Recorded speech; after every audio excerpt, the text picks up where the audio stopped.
Generator काहे बंद होले सारे। अरे भैया छोड़ा ना, बिना जनरेटर के धक्का कैले भी।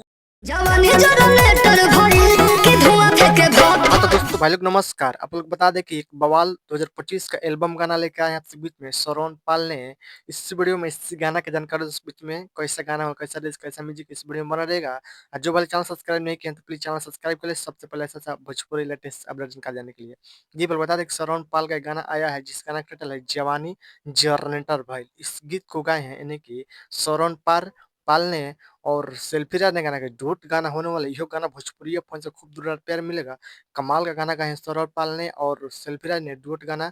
और बता दें इस गाना फुल लॉन्च किया गया सौरभ पाल ऑफिशियल यूट्यूब चैनल फुल लॉन्च कर रहे हैं, जबरदस्त कमाल का है। और इस गीत को लेके हैं जवानी जनरेटर भाई अभिषेक भोजपुरिया और म्यूजिक दिए हैं अभिराम पांडे। म्यूजिक संगीत हैं बहुत कमाल का, क्या म्यूजिक है क्या रील्स गाना लिखे हैं अभिषेक भोजपुरी ने, जबरदस्त कमाल का। और इस वीडियो में देखने को मिलेगा जवानी जनरेटर भाई लेने की श्रवण पाल और रानी एक वीडियो सॉन्ग देखने को मिलेगा। जो भलगाना नहीं सुना जाइए सुन लीजिए। बहुत जबरदस्त कमाल का है जवानी जनरेटर बोल दूंगा फेंक धक धक, बहुत बेहतरीन कमाल का 2025 का ये एल्बम गाना हिट गाना होने वाला है। श्रवण पाल और शिल्पा जी के डुएट गाना जबरदस्त है। यही सुने खूब देर पे दीजिए। जो बाल सुने मेरे वीडियो में कमेंट करके कैसा गाना लगा के श्रवण पाल का अपडेट कर वीडियो को लाइक चैनल सब्सक्राइब दोस्तों धन्यवाद। मिलता है अगला वीडियो।